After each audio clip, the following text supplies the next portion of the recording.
ስውሯ ማርያም ሁላችሁንም ለደጇ ታብቃላችሁ፣ ቋጠሯችሁ ሁሉ ትፍታላችሁ። በእውነት ስውሯ ማርያም ይሄን ማየት ትልቅ ነገር ነው፣ መባረክ ነው እና በስደት ያላችሁ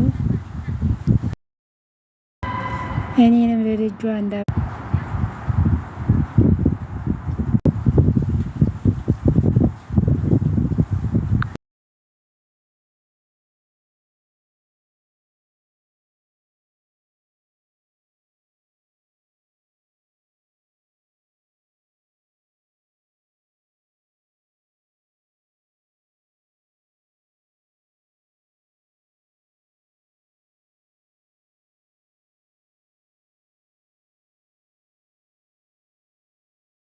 እናንተንም ለደጇ ታብቃችሁ ስውሯ ማርያም እኔም ለደጇ እንዳበቃችኝ በጣም ደስ የሚል ፈውስ ያለበት ቦታ ነው እና እኔም እግዚአብሔር ፈቅዶልኝ ደጇን ረግጫለሁኝ። እናንተንም ደግሞ ለደጇ ታብቃችሁ፣ የተቸገራችሁ የተጨነቃችሁ እመቤቴ ድንግል ማርያም የስውሯ ማርያም ቋጠራችሁን ልትፍታ